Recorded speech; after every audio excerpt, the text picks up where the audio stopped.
শ্রীগড়ের শান্তিনগরে রাত হলেই সব চুলটানা পেতনির ভয়ে নিস্তব্ধ হয়ে যেত। রাতের অন্ধকারে এই পেতনি রাস্তার ধারে দাঁড়িয়ে থাকত, আর যখনই কেউ তার কাছে আসতো, শুনুন, আমার না পায়েলটা হারিয়ে গেছে, আমায় একটু পায়েল খুঁজতে সাহায্য করুন না। নিশ্চয়ই করব। আর যেই সেই লোকটা পায়েল খোঁজার জন্য নিচু হতো, পেতনি তার মাথা থেকে চুল ছিঁড়ে নিত।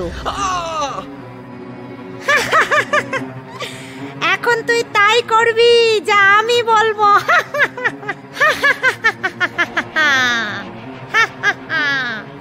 আমি তাই করব, তুমি যা বলবে। তবে তবে আমার মনোরঞ্জন কর, নাচ।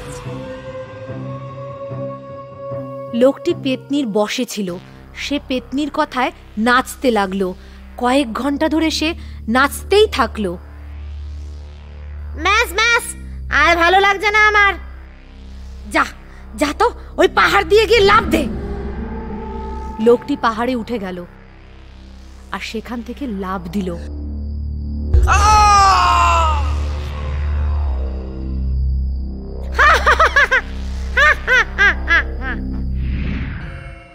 রেনু আর বিক্রম এক রাতে শান্তিনগরের ভেতর দিয়ে ওদের গ্রামে যাচ্ছিল। আমি শুনেছি এই গ্রামে একটা পেতনি আছে যে চুল ছিঁড়ে নেয়। তুমি একজন টিচার হয়ে এসব কথা বিশ্বাস করো? আমি কিন্তু এই পেতনি টেতনি কিছু বুঝি না। আমি যা শুনেছি তাই বলছিলাম, বাকি তোমার মর্জি। মানতে চাইলে মানো, না হলে মেনো না। আর তখনই ওদের গাড়ির সামনে এক মহিলা দাঁড়িয়ে পড়ল, আর বিক্রম ঝট করে ব্রেক কষল। বাপরে, আপনারা কি ওদিকে যাচ্ছেন? আগে হ্যাঁ। আমাকে ওই সামনের গ্রামে একটু ছেড়ে দেবেন? অনেক লেট হয়ে গেছে তো, আমার বাচ্চারাও অপেক্ষা করছে। রেনু বিক্রমের দিকে তাকালো। ঠিক আছে, উঠে আসুন। পেতনি গাড়ির ব্যাক সিটে বসলো। একটু পরে বিক্রম কথা শুরু করলো। আপনি কি এখানেই থাকেন? হ্যাঁ, এই এই পাশের গ্রামেই। আপনি কি ওই চুলটানা পেতনির কথা শুনেছেন? শুনিনি, এমন কেউ নেই এই গ্রামে। আশেপাশের সব গ্রামবাসী তার নাম শুনলেই ভয় পায়। আমিও তার ভয়ানক সব কাহিনী শুনেছি। আমার থেকে বেশি শোনেননি নিশ্চয়ই। তবে শুনুন, আপনাদের একটা গল্প বলি।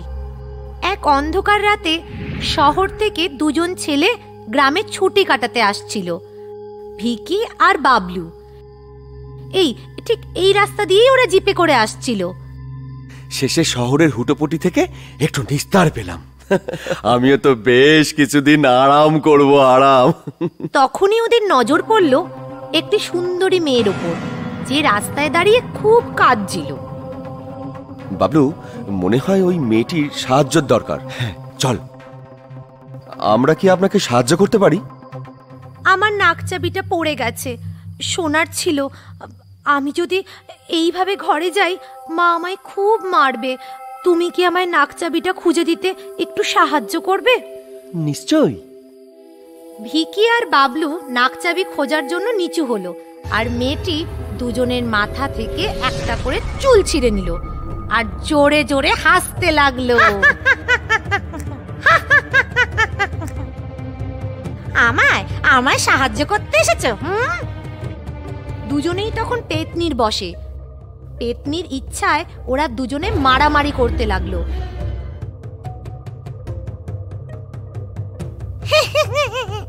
একেই বলে মনোরঞ্জন। এরপর পেতনির ইচ্ছায় ওরা তলোয়ার হাতে নিল আর একে অন্যের গলা কেটে ফেললো।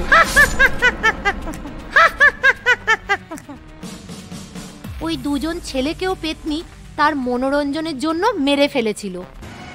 ওহ নো, কিন্তু এরকম কেন? ওই পেতনি মনোরঞ্জনের জন্য লোককে কেন মারে?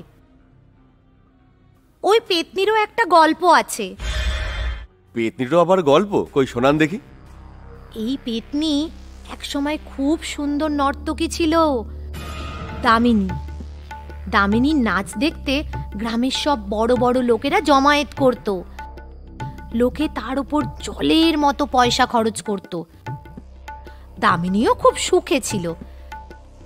একদিন গ্রামে বড় শেঠের ছেলে রাজাবাবু এলো, আর সে দামিনীর নাচ দেখল।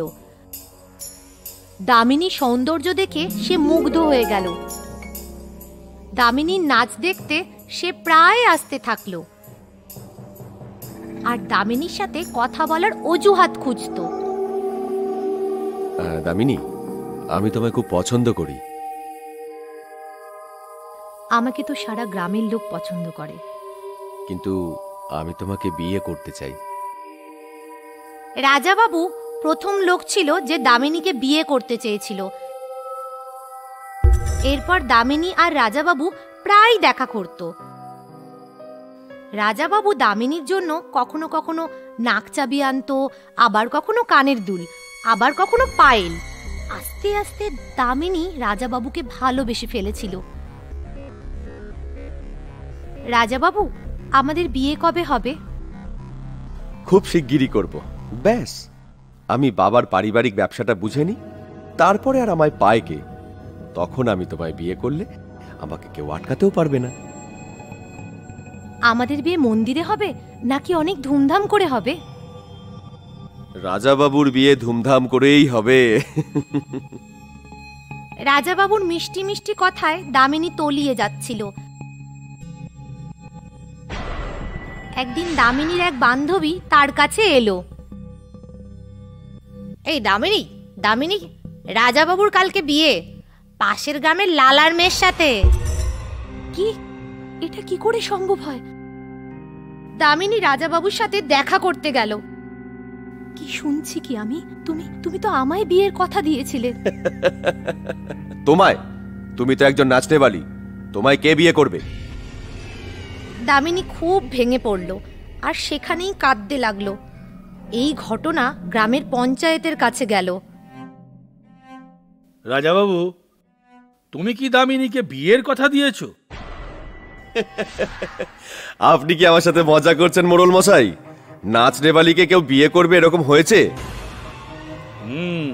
দামিনী, তোমার কাছে কি কোনো সাক্ষী আছে রাজাবাবু যার সামনে কথা দিয়েছে? না। তবে আমি তোমায় কি করে সাহায্য করব বলো তো? মোড়ল মশাই, এরকম নাচনেওয়ালি স্রেফ মনোরঞ্জন করার জন্যই তৈরি হয়। এদের কেউ বিয়ে করে নাকি? এই ঘটনার পর দামিনী রাগে দুঃখে একেবারে ভেঙে পড়ল।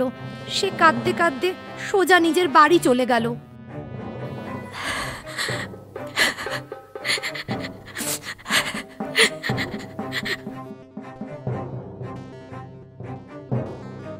মা, কেউ আমার কথা বিশ্বাস করলো না। সবাই বলছে আমি বড়লোক রাজাবাবুর উপরে কালি ছেটাচ্ছি। মা, তার উপরে রাজাবাবু বলছে যে আমি নাকি নাচনেওয়ালি, মনোরঞ্জনের জিনিস। উনি কি কিছু ভুল বলেছে বল? আমাদের মতো নাচনেওয়ালিদের কেউ বিয়ে করে না রে মা।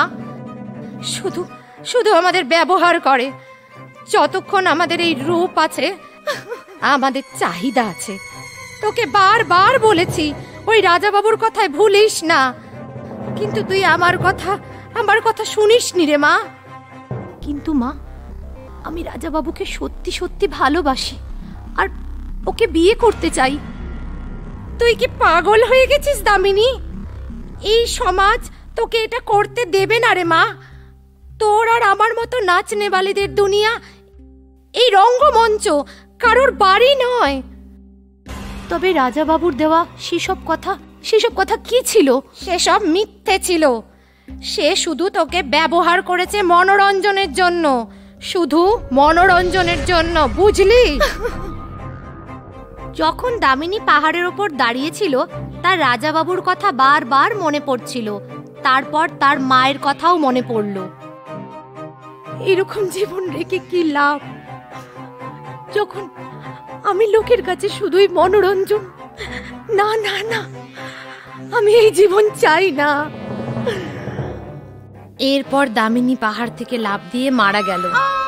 ব্যাস, সেই দিনই জন্ম নিল চুলটানা পেতনি।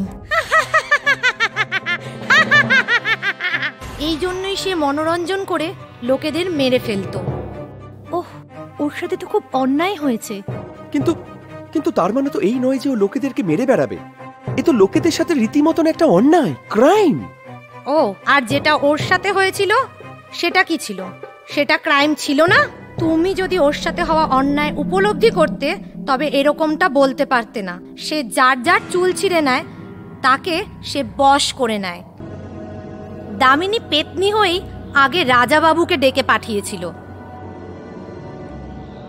আমায় বিয়ে করবে না ঠিক আছে, তা বলে কি তুমি আমার কাছেও আসবে না? আচ্ছা, এই ব্যাপার। যেই রাজাবাবু তার কাছে এলো সে রাজাবাবুর চুল ছিঁড়ে নিল আর হাসতে শুরু করলো। এবার তুই আমার জন্য নাচবি। দামিনীর বসে থাকা রাজাবাবু নাচতে লাগলো আর নাচতে নাচতে সেই পাহাড় থেকে লাফ দিয়ে দিল। তাহলে তো দামিনী বদলা নেওয়া হয়ে গেছে। কোথায়? তাদের কি হবে যারা ওকে বিশ্বাস করেনি?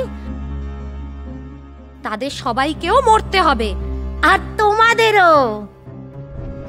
এইবার পেতনি রেনু আর বিক্রমেরও চুল ছিঁড়ে নিল আর হাসতে লাগলো। আমার কাহিনী শুনেও তোদের কষ্ট হলো না, না? আমি এখন তোদের ওপরও আর দয়া দেখাবো না। পেতনি বিক্রমের দিকে তাকালো আর বিক্রম গাড়ির গতি বাড়িয়ে দিল। সে খুব জোরে গাড়ি চালাতে লাগলো।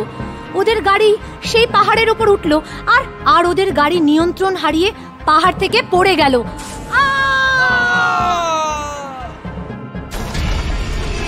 ওদের মতো যদি তোমাদেরও আমার জন্য দয়া না হয় তবে আমি তোমাদেরও এই অবস্থাই করব।